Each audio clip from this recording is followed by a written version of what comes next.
दोस्तों, मेरे YouTube channel पर आपका मैं हार्दिक स्वागत करता हूं। और आज एक विशेष दिन है। आज 12 जनवरी स्वामी विवेकानंद जी की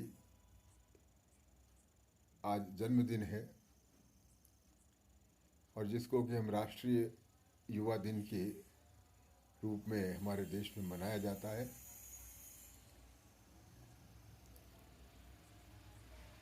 जितने भी महान पुरुष हुए हैं और जो भी महान पुरुष होते हैं, वो मरते नहीं हैं, वो पुनर्जीवित होते हैं। उनके विचारों में, उनके लेखों में, उनकी और जो उपदेश होते हैं, कृतियाँ होती हैं, जो वो काम करके जाते हैं, उसमें वे पुनर्जीवित होते हैं। ऐसे ही ये स्वामी जी थे। आप देखिए, 1902 में उनका निधन हुआ। उसके बाद 125 साल हो गए, लेकिन आज तक भी उनका जो हमारे मन के ऊपर प्रभाव है, और जो हम देखते हैं कि लोगों में उनके प्रति जो अपार प्रेम और श्रद्धा है, जो उमड़ कर आती है ऐसे अवसरों पर, वो ये इस कथन को सिद्ध करती हैं कि ऐसे पुरुष कभी मरते नहीं हैं। वो हमारे दिलों पर, हमारे मन में उनकी अमिट छाप छोड़ जाते हैं।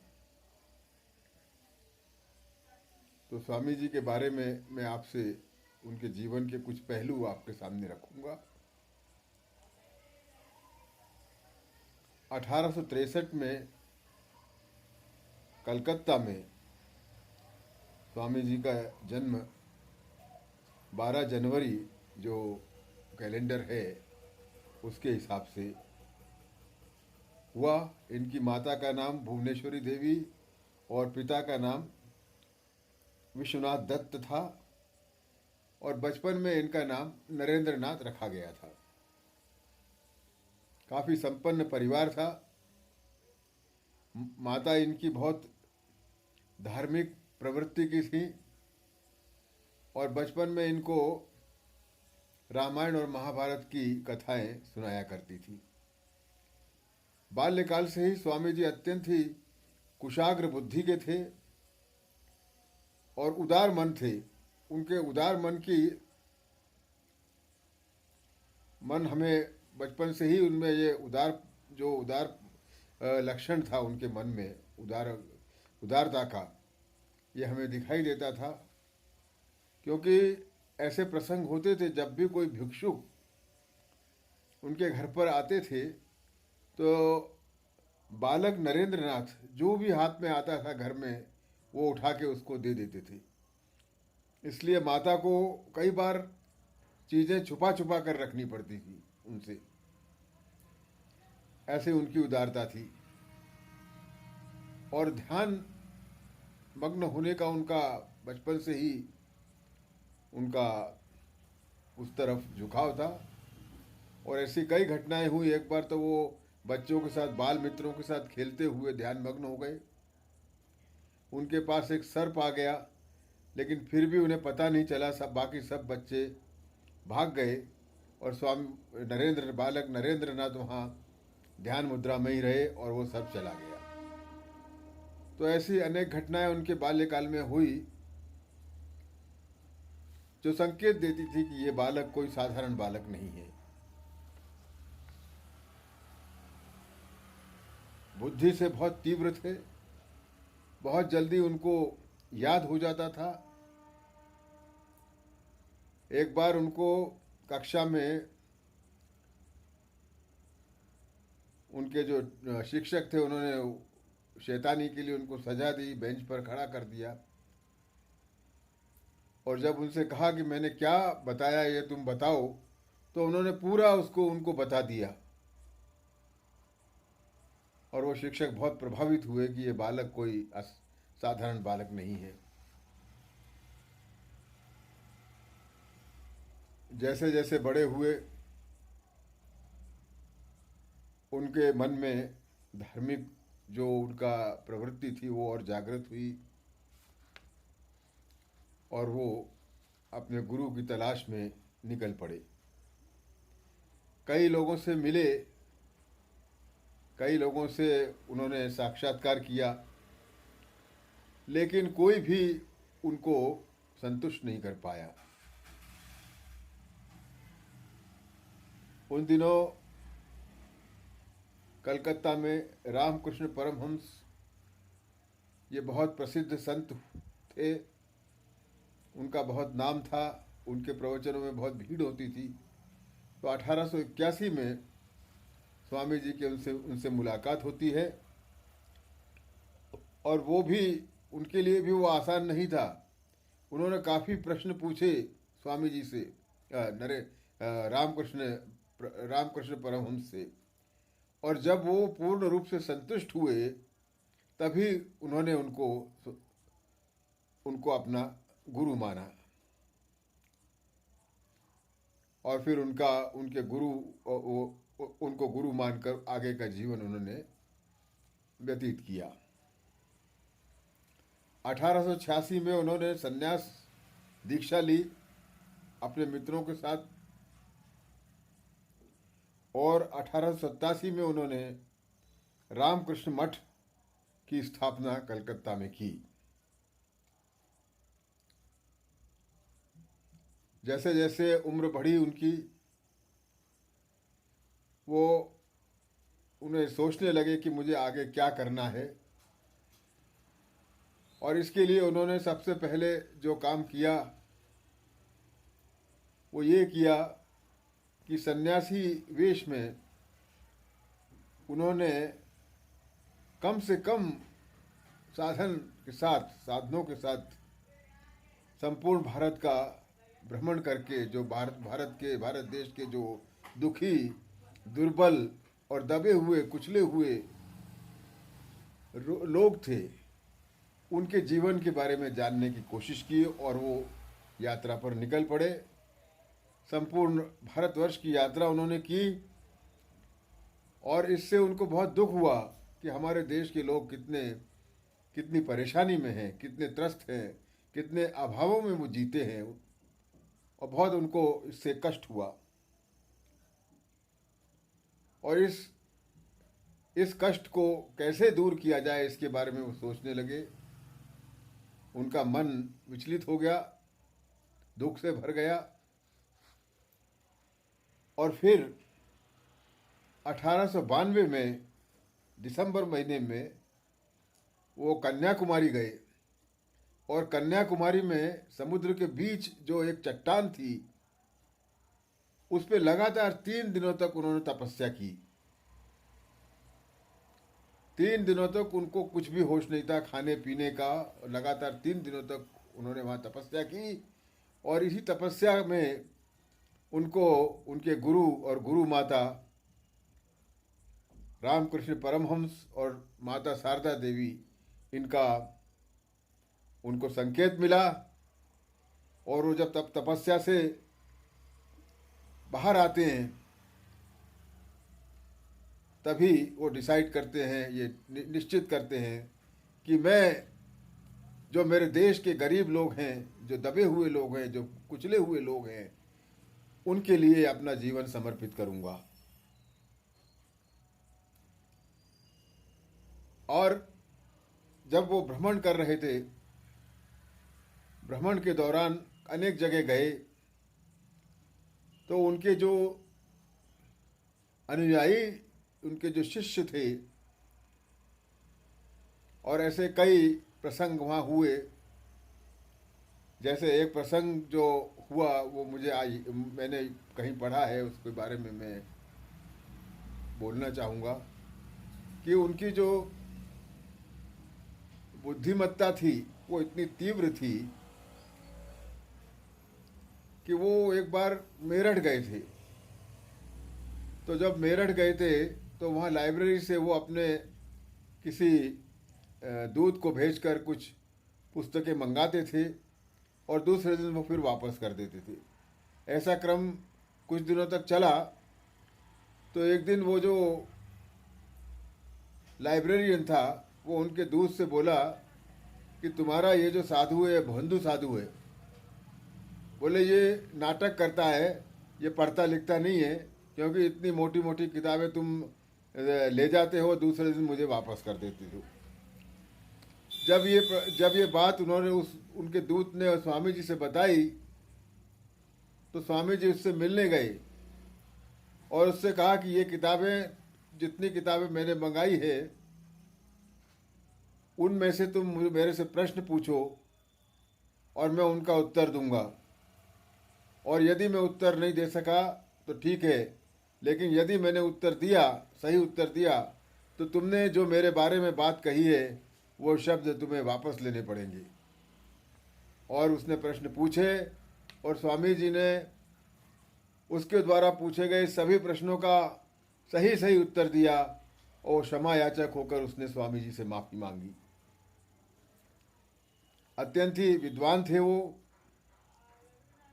उस जमाने में, अंग्रेज़ों के ज़माने में ग्रेजुएशन तक उन्होंने शिक्षा ली, लेकिन इसके साथ ही वो संगीत में भी प्रवीण थे। और जो रामकृष्ण ऑर्डर की जो प्रार्थना गाई जाती है संपूर्ण विश्व में, रामकृष्ण ऑर्डर एक बहुत बड़ी संस्था है जिसकी अनेक सैकड़ों शाखाएं संपूर्ण विश्व में फैली हुई हैं।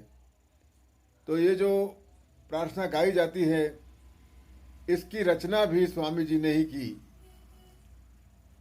ये मैं नियमित रूप से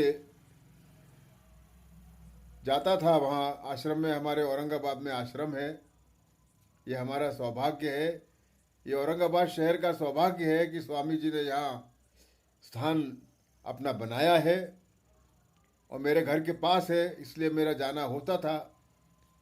मैं अनेक वर्षों तक बिना चूके मैंने ये प्रार्थना सत्र ये वहाँ में उपस्थित रहा और मुझे ये आत्मसात है ये प्रार्थना। जब मैंने मेरे युवा मित्र डॉक्टर सदानंद ब्रह्म भट्ट जी से कहा, मैंने कहा सदानंद जी आप वो संगीतज्ञ हैं, आप इस प्रार्थना का विश्लेषण करिए और मुझे बताइए कि ये किस राग पर आधारित है। तो उन्होंने वो सुनी, उसका अध्ययन किया, तो वो आश्चर्य से भर गए और लगभग आधा घंटे तक उन्होंने इसका विवेचन मुझे फ़ोन पर बताया। और उन्होंने कहा भाई साहब ये बहुत अद्भुत रचना है, इसमें अनेक रागों का और जो लोक संगीत है इसका बहुत ही सुंदर मिश्रण स्वामी जी ने किया है। तो ऐसे असाधारण व्यक्तित्व के धनी थे स्वामी जी।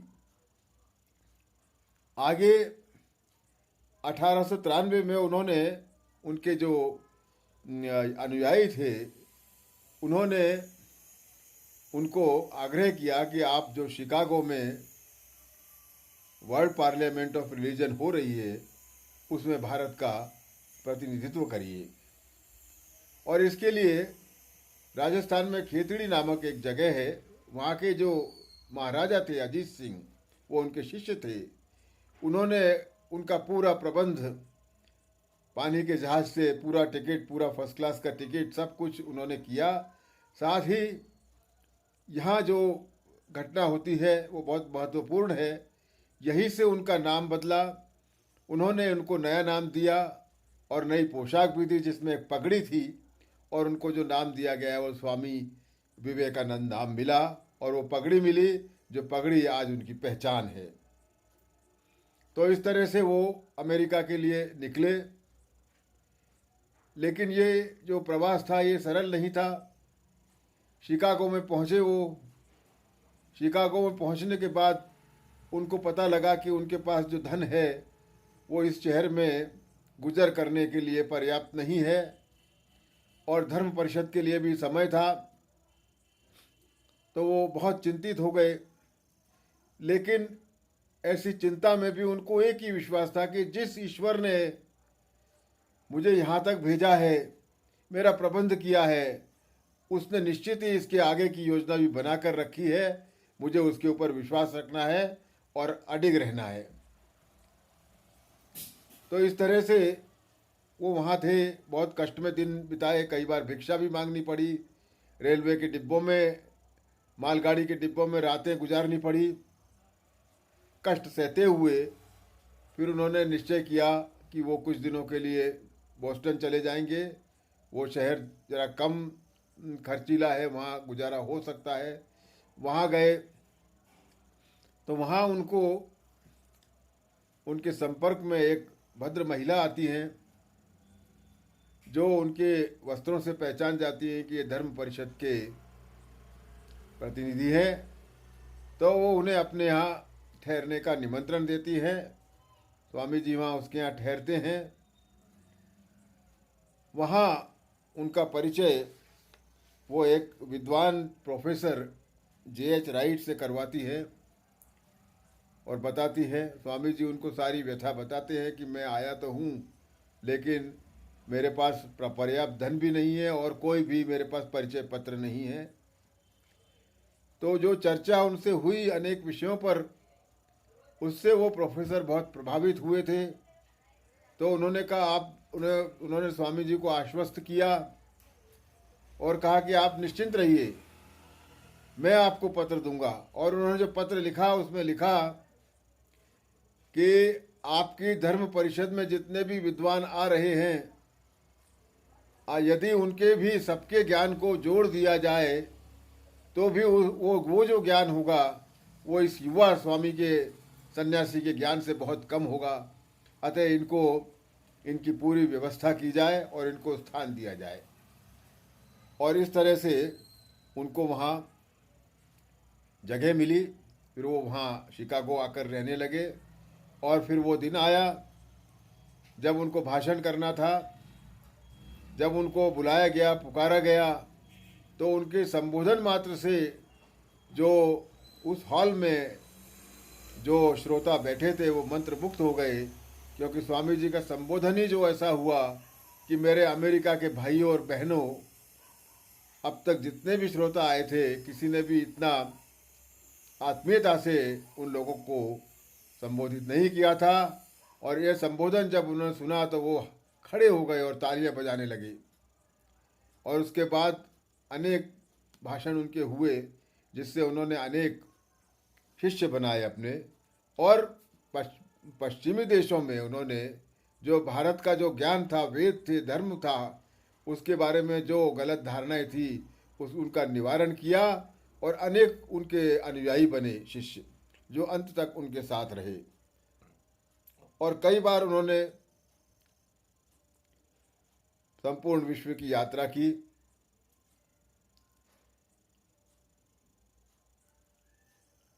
और 1999 में उन्होंने फिर जो है, जब जो आए वो अमेरिका से जब वापस आए दूसरी बार जाकर, तब उन्होंने ये निश्चय किया कि वो रामकृष्ण मिशन की स्थापना करेंगे, जिसकी की स्थापना बेलूर में की गई, जो कि हम सभी जानते हैं कि एक बहुत बड़ा संस्थान है। पूरे विश्व में इसकी शाखाएं फैली हुई हैं और बहुत अच्छी सेवा शिक्षा में, चिकित्सा के क्षेत्र में, युवाओं के चरित्र निर्माण के उसमें बहुत सारे उसमें उनका योगदान है, काम कर रहे हैं। मेरा ये सौभाग्य है कि औरंगाबाद में भी एक बहुत बड़ा भव्य दिव्य मंदिर स्वामी जी का है, उनके गुरु रामकृष्ण परमहंस का है। मेरे घर के पास है, मेरा अक्सर जाना आना है और मैं बहुत ही सक्रियता से उनके कार्यक्रमों से जुड़ा हुआ हूँ। लगभग 3 साल में उनका लगातार उनके जो युवा कार्यक्रम होते हैं उनमें परीक्षक की भूमिका मैंने निभाई। और यहाँ के प्रमुख महाराज स्वामी प्रभुपादानंद जी, उनके निर्देशन में ये आश्रम बहुत ही अच्छा काम औरंगाबाद में कर रहा है। मैं इसे अपना सौभाग्य मानता हूँ कि मैं कुछ पल कुछ दिन मैं यहाँ रहा। अब मेरी वृद्धावस्था के कारण मेरा जाना उतना नहीं हो पाता है, लेकिन फिर भी मैं अपने आप को धन्य मानता हूँ कि मैंने स्वामी जी के इस कार्य में मुझे एक मौका मिला कि मैं कुछ योगदान इसमें अपना कर पाया। ये भी उनका आशीर्वाद है। भगवान श्री रामकृष्ण परमहंस और स्वामी जी का मुझे आशीर्वाद है, और इसी तरह से वहाँ के प्रमुख महाराज, उनका भी मुझे आशीर्वाद था कि मैं अपने से जो कुछ बन पड़ा मैं इसके लिए इस महान कार्य में योगदान कर सका। और ऐसे 1902 में स्वामी जी का निधन होता है, और 40 वर्ष की से भी कम उम्र में उनका निधन हुआ। इतनी कम उम्र में भी उन्होंने इतना महान कार्य किया जो कि शायद शताब्दियों में भी संभव नहीं था। मैं अपने श्रद्धा सुमन अर्पित करता हूँ। आप सभी ने मेरा ये भाषण सुना, उसके लिए मैं आपका आभार मानता हूँ। धन्यवाद।